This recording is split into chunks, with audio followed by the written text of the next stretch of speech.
الحمد لله نحمده ونصلي على رسوله الكريم أما بعد فأعوذ بالله من الشيطان الرجيم بسم الله الرحمن الرحيم أولئك كتب في قلوبهم الإيمان وأيدهم بروح منه صدق اللہ العظیم۔ بارگاہ رسول کریم علیہ السلام میں درود پاک کا تحفہ پیش کریں۔ اللہم صلی علی سیدنا مولانا محمد وعلی آلہ واصحابہ وبارک وسلم۔ صلاۃ و سلام علیک یا رسول اللہ علیہ الصلاۃ والسلام۔ مت سہل ہمیں جانو پھرتا ہے فلک برسوں، تب خاک کے پردے سے انسان نکلتے ہیں۔ ہزاروں سال نرگس اپنی بے نوری پہ روتی ہے، بڑی مشکل سے ہوتا ہے چمن میں دیدہ ور پیدا۔ خطبہ مشرفہ کے بعد قرآن پاک کی ایک آیت مبارکہ میں نے تلاوت کی ہے۔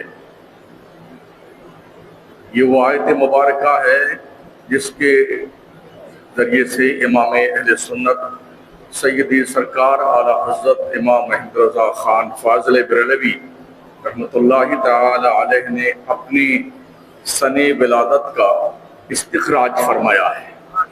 1272 میں آپ کی پیدائش، ہجری میں آپ کی پیدائش ہوئی ہے، تو اس آیت مبارکہ کے جو اعداد آتے ہیں وہ 1272 ہی آتے ہیں۔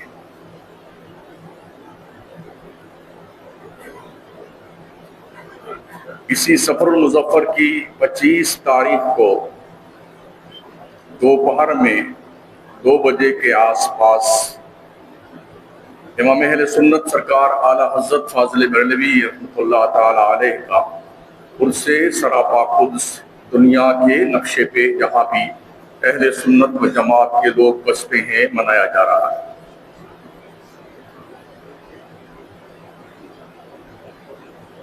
آپ کا آبائی وطن جو تھا وہ افغانستان کے قندھار علاقے سے تھا۔ قبیلے بڑھیچ کے یہ بڑے ہی معزز لوگ تھے، ان کے آبا و اجداد۔ سلطنت مغلیہ کے دور میں افغانستان سے یہ لوگ لاہور آئے، ان کے اجداد، اور بڑے مناصب پہ فائز تھے وہ لوگ، اور لاہور کا جو شیش محل قلعہ ہے وہ اعلیٰ حضرت کے آبا و اجداد کی ہی وراثت کا پرتیک ہے۔ اس کے بعد امام اہل سنت کے اجداد میں سے ایک صاحب دلی تشریف لائے،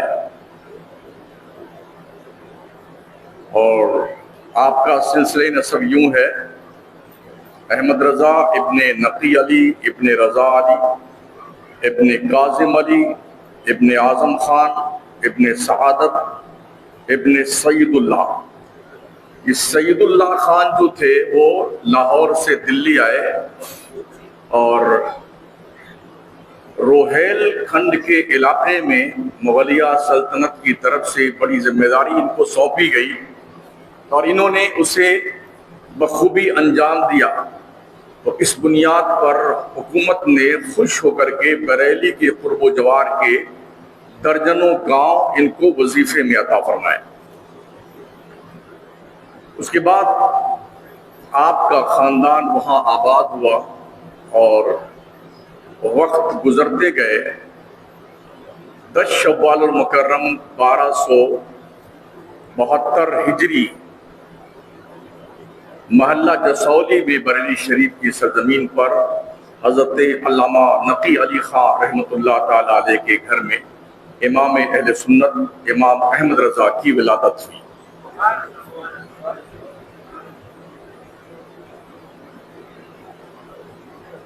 سرکار اعلیٰ حضرت نے جو تعلیم حاصل کی ہے، صرف 5 استاد آپ کے ہیں۔ کسی اسکول، کالج، یونیورسٹی اور دارالعلوم میں اعلیٰ حضرت پڑھنے نہیں گئے۔ 5 اساتذہ آپ کے ہیں، آپ کے والد بزرگوار کو لے کر کے۔ لیکن جن پر خدا کی خصوصی رحمت ہوتی ہے، کرم ہوتا ہے، انہیں پڑھنے کی ضرورت نہیں ہوتی ہے، اللہ کی طرف سے انہیں علم عطا فرمائے جاتے ہیں۔ صرف 13 سال 10 مہینے کی عمر میں امام احمد رضا وقت کے علامہ اور مفتی بن کر کے پہلا فتویٰ لکھ رہے تھے۔ 13 سال 10 مہینے کی عمر کیا ہوتی ہے؟ اس عمر میں تو ہمارے بچے کھیلتے کودتے ہیں، گلی ڈنڈا کھیلتے ہیں۔ کوئی مسئلہ رضاعت پر یہ پہلا فتویٰ لکھا تھا اعلیٰ حضرت نے۔ جب اس فتوے کو آپ کے والد بزرگوار نے ملاحظہ فرمایا تو اسی دن فتویٰ نویسی کی ذمہ داری والد صاحب قبلہ نے امام اہل سنت کو سونپ دی، اور پھر تقریباً 54 سال تک امام احمد رضا فتوے لکھتے رہے اور کتابیں لکھتے رہے، انہوں نے پیچھے مڑ کے نہیں دیکھا۔ جس دور میں امام اہل سنت نے دین و سنیت کا کام کیا، یہ بڑا نازک دور تھا۔ اتنے فتنے ہندوستان میں تھے، وہابیت کا، دیوبندیت کا، قادیانیت کا، نیچریت کا، ندویت کا، رافضیت کا، خارجیت کا، درجنوں فتنے تھے، اور سب کا ٹارگٹ صرف سنی مسلمان تھا۔ سب لوگ مل کر کے اپنے اپنے ڈھنگ سے رسول اللہ صلی اللہ تعالی علیہ وسلم کی بھولی بھالی امت کو گمراہ اور بے دین بنا رہے تھے۔ قدرت کو پھر ایسے موقع پہ جلال آیا اور اپنے مخصوص بندے کو مجدد کی حیثیت سے سلیکشن کر کے بریلی میں امام احمد رضا کو رب نے پیدا فرمایا۔ ہر صدی کے اندر اللہ شروع میں ایک ایسا بندہ پیدا کرتا ہے جسے مجدد کہا جاتا ہے، اور مجدد اسے کہتے ہیں جو دین مصطفیٰ کو زندگی بخشے۔ امام احمد رضا ایک ایسے عظیم مجدد کا نام ہے، گزشتہ 400 سال تک اس پائے کا، مجدد تو گزرے ہیں مگر اس پائے کا دوسرا کوئی مجدد دکھائی نہیں پڑتا۔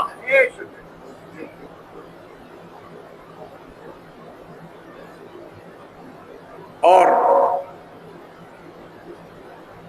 امام احمد رضا نے تقریباً 1400 کتابیں لکھی ہیں۔ ڈاکٹر فیض احمد اویسی کی تحقیق کے مطابق 107 علم و فن پر اعلیٰ حضرت نے کتابیں لکھی ہیں۔ حالانکہ دنیا میں اتنے علم کا تعارف اعلیٰ حضرت کے پہلے نہیں ہوا تھا۔ آج بھی دنیا کی ساری یونیورسٹیوں میں صرف 36 علوم پڑھائے جاتے ہیں، اس سے زیادہ نہیں ہے، لیکن اعلیٰ حضرت نے جن علوم پر بحث کی ہے اور سب پر کتابیں لکھ چھوڑی ہیں، ایسا نہیں کوئی ہوائی فائر کیا، کتابیں لکھی ہیں، انہیں پڑھنے کی ضرورت ہے۔ جب انہوں نے نبی کی غداروں کی نقاب کشائی شروع کی تو پھر چوطرفہ امام احمد رضا کو بدنام کرنے کی ناپاک کوشش تمام تر باطل فرقہ کے لوگوں نے اور افکار و نظریات کے لوگوں نے چاروں طرف سے آپ کی کردار کشی اور آپ پر بیجا الزامات لگانے شروع کیے، لیکن اعلیٰ حضرت نے تنے تنہا ان سارے فتنوں کی قلعی کھول کر رکھ دی۔ سارے فتنوں اکیلے جواب دیا، اکیلے۔ بہت سارے لوگ مل کر کے جو کام نہیں کر سکتے تھے وہ کام امام احمد رضا نے تنے تنہا کیا۔ وہ بجائے خود ایک انجمن تھے اعلیٰ حضرت، اکیلے ایک بہت بڑی لائبریری تھے، اور کسی بھی کتاب کو امام اہل سنت نے 1/4 سے زیادہ نہیں پڑھا ہے۔ چوتھائی کی کتاب استاد سے پڑھے، اس کے بعد جو 3 حصہ کتاب کا بچتا تھا بس ایک نظر دیکھتے جاتے تھے اور سب حفظ ہو جاتا تھا۔ اساتذہ پریشان تھے، وہ کہتے تھے احمد صاحب تم پڑھنے آتے ہو کہ مجھے پڑھانے آتے ہو؟ اور یہ شکوہ اساتذہ نے آپ کے والد بزرگوار سے بھی کیا، یہاں آپ کا لڑکا پڑھنے نہیں پڑھانے آتا۔ بچپن میں ایسے ایسے سوالات کہ اساتذہ انگشت بدندہ رہ جاتے تھے۔ 4 سال کی عمر شریف کے اندر آپ نے جو ہے ناظرہ قرآن پاک ختم کیا، اور پھر کوئی 8 سال کی عمر میں عربی کتاب کی شرح عربی میں لکھی، ہدایت النحو کی، بڑی معتبر کتاب ہے، عربی میں خطاب فرمایا اس مختصر سی عمر میں۔ یہ قابلیت خدا داد قابلیت اللہ کی طرف سے تھی، جو امام احمد رضا کو سپرد کی گئی تھی اللہ کی طرف سے، اور انہوں نے اپنے رب کے دیے ہوئے ذمہ داری کا احساس رکھتے ہوئے بھرپور مصطفیٰ کریم کے دین متین کی خدمت فرمائی۔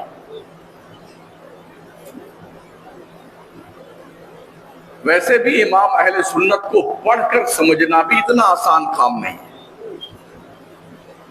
میں سمجھتا ہوں کہ اعلیٰ حضرت کی جو کتابیں 1400 ہیں نا، ان کتابوں کو سمجھنے والے بھی اس دور میں کم رہ گئے۔ بہت ساری کتابیں ایسی ہیں جو اب تک چھپی نہیں ہیں، اس لیے کہ ہم عرض کرنے میں تو مست ہیں، کتابیں چھاپنا ہمارا، ہم نے یہ سوچ رکھا کہ کوئی بات نہیں، پھر بعد میں کبھی چھپ جائے گی، ہاں عرض کر لو زیادہ سے زیادہ پیمانے پہ۔ بزرگوں نے جو کارہائے نمایاں انجام دیے ہیں نا، غریب نواز کے جو ملفوظات شریف ہیں، سرکار محبوب الہی کے، بابا فرید کے، قطب الدین بختیار کاکی کے، صابر علاؤدین، جو ملفوظات ہیں، اگر ان ملفوظات کا دنیا کی ہر زبان میں سلیس انداز میں ترجمہ کر کے پھیلا دیا جائے تو آج ہمیں زیادہ تقریر کرنے کی ضرورت نہیں پیش آئے گی۔ یوں ہی اعلیٰ حضرت کی کتابوں کو اگر چھاپ دیا جائے نا دنیا کی ہر زبان میں تو زیادہ جلسے کرنے کی ضرورت نہیں پیش آئے گی، لیکن فرصت نہیں ہمارے لوگوں کو کتاب چھاپنے کی۔ گھر تو کروڑوں کا ہے، ایک کتاب نہیں چھپ پاتی ہم سے۔ بنگلے ایک سے ایک ہیں پیروں کے، جتنے بھی ہیں سب کے، گاڑیاں ایک سے ایک ہیں، کام نہیں کرتا۔ بزرگوں نے جو کام کر دیا ہے نا، ہم اسی ٹریک پہ چلے جا رہے ہیں، ہمارا خود کا کوئی کام نہیں ہے۔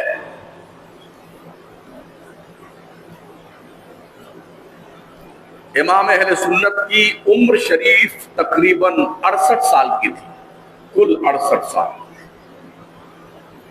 1400 کتابوں کو اگر اعلیٰ حضرت کے 68 سالہ زندگی پہ تقسیم کیا جائے تو اعلیٰ حضرت نے ہر 4 گھنٹے پر ایک کتاب مسلمانوں کو عطا فرمائی، ہر 4 گھنٹے۔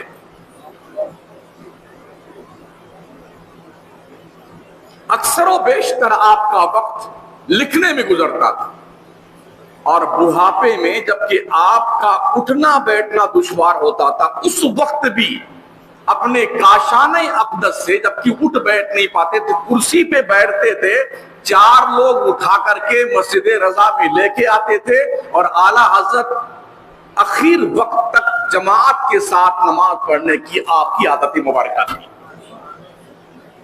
آج کیا ہے کہ بغل میں مسجد کے بغل میں پیر صاحب ہوتے ہیں مرید کے ہاں، اور مسجد میں جماعت ہو رہی ہے، وہیں سب سلٹا لیتے ہیں۔ یہی ہو رہا ہے نا۔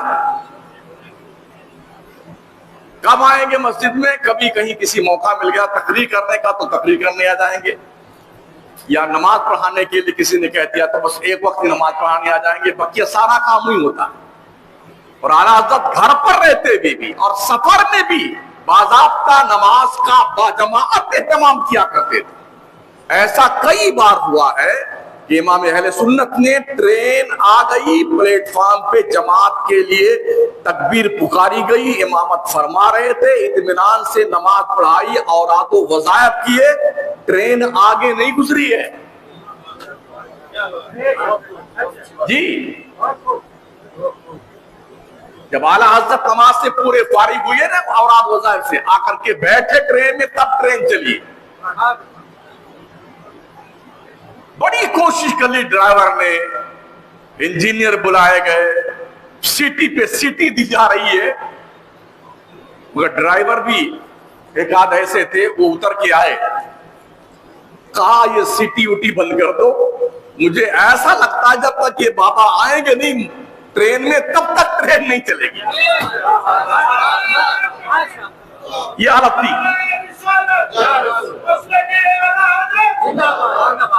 آپ کو کوئی اس بارے میں شرم و عار نہیں ہوا کرتی تھی؟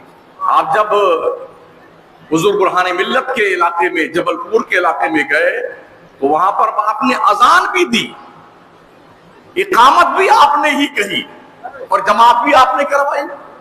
کئی لوگوں نے کہا کہ حضور ہم اذان دے دیتے ہیں، کہا نہیں، ہمارے نبی کی یہ سنت مجھ سے اب تک ادا نہیں ہو پائی، میرے مصطفیٰ نے اذان دی ہے، احمد رضا اب تک اذان نہ دے سکا، کم از کم زندگی میں یہ سنت بھی ادا کرنا میں چاہتا ہوں۔ اذان بھی خدا اعلی حضرت نے دی، تکبیر بھی خود ہی پکاری اعلی حضرت سرکار نے، اور جماعت بھی آپ نے کروائی۔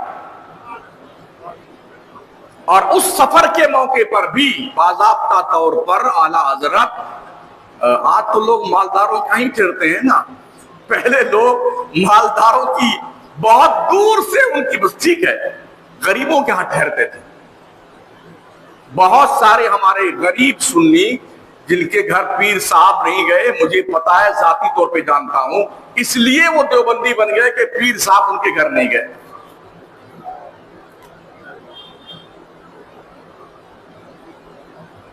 لوگ اپنے گھر میں ٹھہرا لیتے ہیں، دروازہ بند کر لیتے ہیں، حضرت آرام سے سو رہے ہیں، ایسی چل رہی ہے۔ ارے کچھ نصیحت فرما دیجیے قوم کو، تشریف لائے ہیں تو۔ یہ خرابیاں ہیں ہماری، لیکن امام اہل سنت نے غریبوں کے ہاں ٹھہرنا پسند کیا، بلکہ آپ نے جیسا یہ کہا بھی نا، کروں مدح اہل دول رضا، پڑے اس بلا میں میری بلا، میں گدا ہوں اپنے کریم کا، میرا دین پارے نہ نہیں۔ لوگوں نے کہا حضور کوئی ایک نظم لکھ دیں، نان پارا کا جو نواب ہے اس کی شان میں، ہم جا کے پڑھ دیں گے تو نذرانہ ہم کو مل جائے گا۔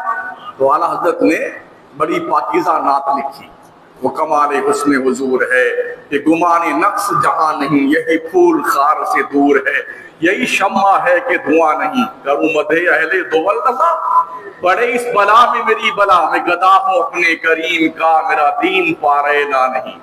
احمد رضا مالداروں کی تعریف میں قصیدے لکھے، یہ ناممکن ہے۔ اس بلا میں میں مبتلا نہیں ہونا چاہتا، سیٹ صاحب نواب صاحب، کیوں؟ فرماتے ہیں میں گدا ہوں اپنے کریم کا، مصطفیٰ کا میں غلام ہوں، ان کی بارگاہ کا مدتا ہوں، میرا دین پارے نہ نہیں۔ نان پارا کو الٹا کر دیا، نان کے مطلب روٹی کو ہوتے ہیں، پارا کا مطلب ٹکڑا ہوتا ہے، یعنی کہ اعلیٰ حضرت نے یہ کہا میرا دین روٹی کا ٹکڑا نہیں ہے کہ میں نواب کی شان میں نظم لکھوں اور مجھے روٹی کا ٹکڑا اور یا نذرانہ دیا جائے، میں یہ کام نہیں کرتا۔ آج تو جس شاعر سے چاہو گنے کی شان میں، ارہر کی شان میں، چنے کی شان میں، پتھر کی شان میں سب منقبتیں لکھ دیں گے، نذرانہ چاہیے لوگوں کو۔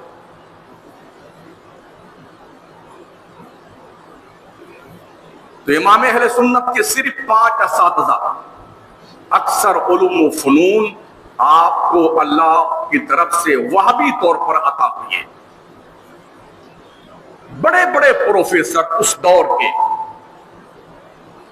انہیں جب کوئی مسئلہ درپیش ہوتا نا، اور ہندوستان میں ان کا کوئی مسئلہ سلجھانے والا نہیں ہوتا، تو وہ بریلی جا کر کے چٹائی پہ بیٹھنے والے امام احمد رضا سے مسئلہ سلجھایا کرتے تھے۔ اس کا اعتراف انہیں بھی ہے جو اعلیٰ حضرت کے دشمن ہیں۔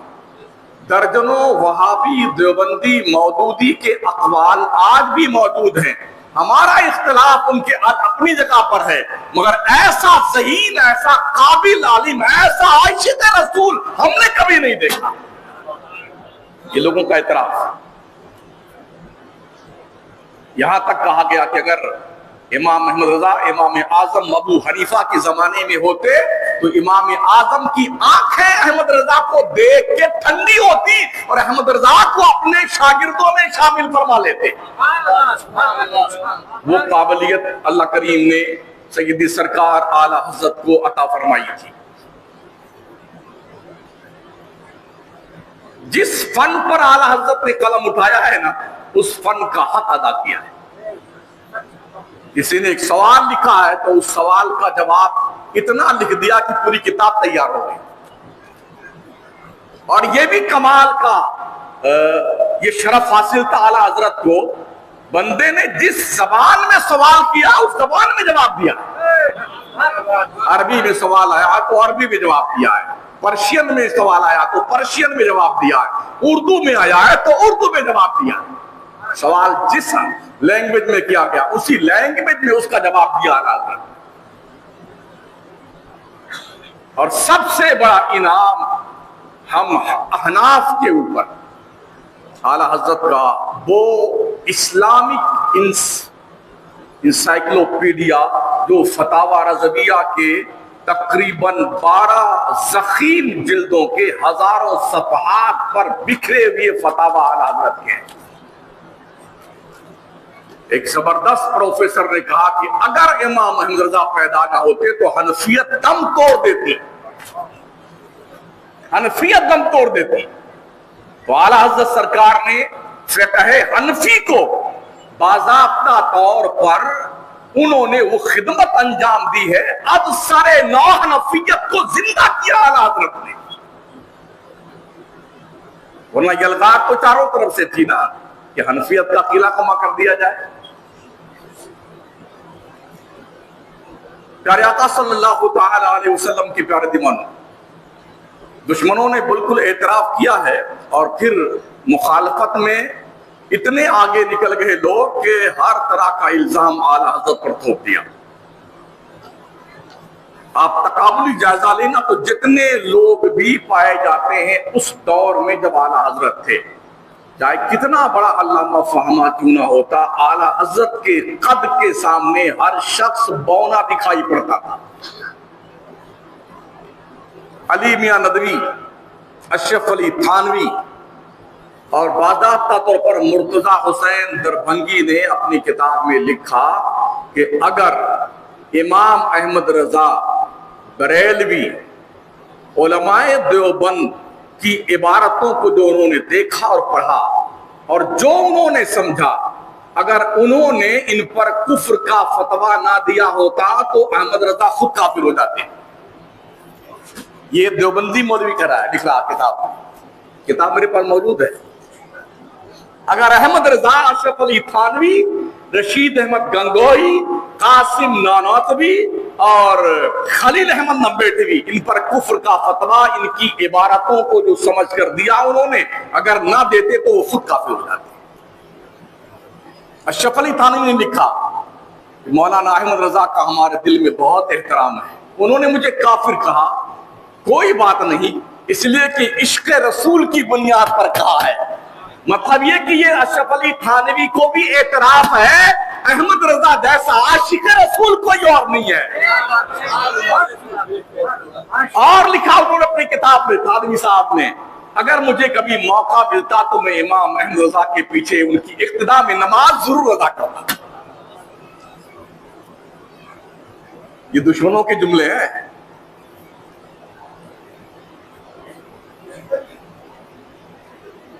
اعلی حضرت کی یہ بھی ایک خاصیت تھی، ہماری اس گھڑی میں اگر ٹائم گڑبڑ ہو جائے تو اسٹینڈرڈ ٹائم کے حساب سے، ریلوے کے حساب سے ٹائم ملا جاتا ہے نا گھڑیوں میں. اعلی حضرت کیسے ٹائم گھڑی میں سیٹ کیا کرتے تھے؟ دن ہوتا تھا تو سورج کو دیکھ کے گھڑی کا ٹائم سیٹ کر لیتے تھے، رات ہوتی تھی ستاروں کو دیکھ کے ٹائم گھڑی کا سیٹ کیا کرتے تھے. یہ تقویم لگی ہوئی ہے نا، جو نماز 5 منٹ کا ٹائم گھٹایا گیا، 10 منٹ گھٹایا گیا، 5 منٹ بڑھایا گیا. ہندو پاک میں یہ تقویم سب سے پہلے امام احمد رضا نے قائم کی ہے. پھر لوگوں نے اعلیٰ حضرت سے ادھار لے کر کے تخمین بنانا شروع کیا. اس قابل شخصیت کا نام امام احمد رضا ہے. آپ سب جانتے ہیں کہ ہمارے ملک بھارت میں، اکھنڈ بھارت میں، مغلیہ دور میں سکے چلتے تھے چاندی کے. یہ جو نوٹ ہے نا، یہ نوٹ نہیں چلتا تھا، سکے ہوتے تھے چاندی کے. کوئی دور گزرا جو اشرفیوں کے سکے ہوتے تھے، سونے کے سکے. لیکن جب بھارت میں سکوں کی جگہ پر نوٹ کا رواج ڈالنے کی پرکریا شروع ہوئی تو اب علماء سے فتوے لی جانے لگے. جتنے عالم تھے بھارت میں سب خاموش تھے، سب گونگے.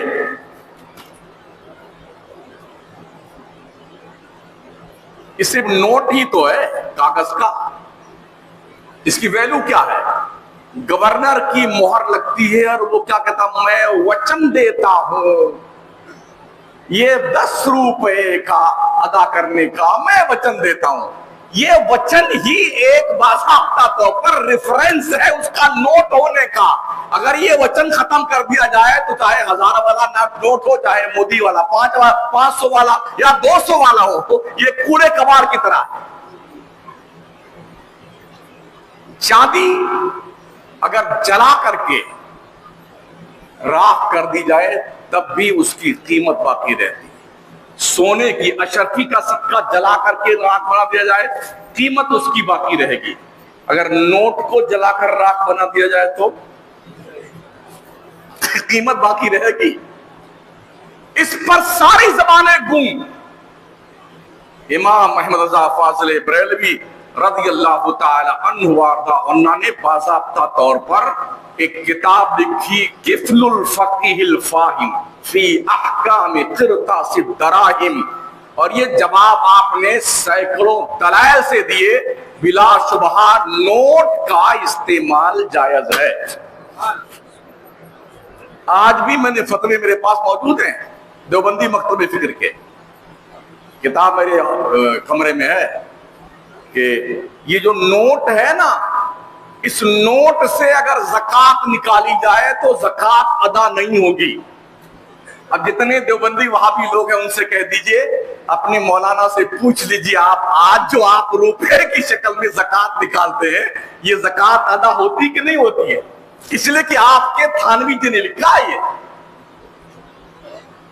نوٹ سے زکوٰۃ ادا نہیں ہوتی ہے. مطلب یہ سکے لائے جائیں. اگر کسی کو 1 لاکھ روپیہ زکوٰۃ نکالنا ہے تو 1 لاکھ کا سکہ ملے گا کسی بنیا کے پاس مکرانے میں، اور لے کے آئیں گے تو ایک بورا بھر کے گدھا گاڑی لانی پڑے گی. لاد کر لانے کے لیے پھر اسے تقسیم کرنے کے لیے جو ہے بندے چاہیے. اور 1 لاکھ کی گڈی 50 ہزار کی اتنی موٹی گڈی اردو کر کے ختم بات. کہیں بھی چھپا کے چل دیجیے آپ، اور 1 لاکھ کا سکہ کمر ٹیڑھی ہو جائے گی آپ بھائیے. تو ان سارے جماعت کے لوگوں نے اپنے ماننے والوں کو مشکل میں مبتلا کیا ہے. اور امام احمد رضا نے صرف ہم کو ہی نہیں دنیا بھر کے لوگوں کے لیے آسانیاں پیدا کی. قفل الفقیہ الفاہم فی احکام قرطاس الدراہم.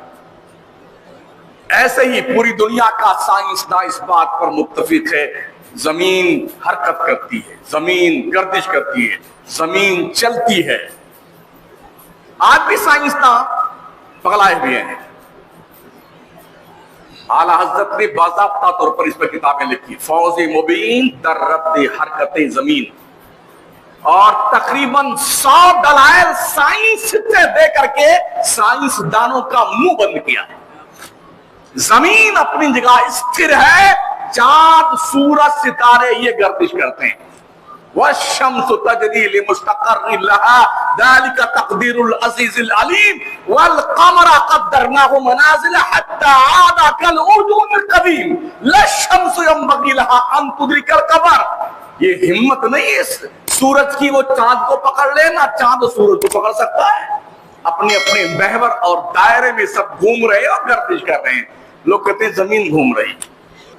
تو اس طرح سے بیوقوفی کے دلائل پیش کرنے والوں کی دلیلوں کو آیات قرآنیہ اور احادیث نبویہ کے ساتھ ساتھ سائنٹیفک اصول سے ان کا رد بلیغ فرمایا ہے. آج تک دنیا ان دلائل کو رد نہیں کر سکی ہے.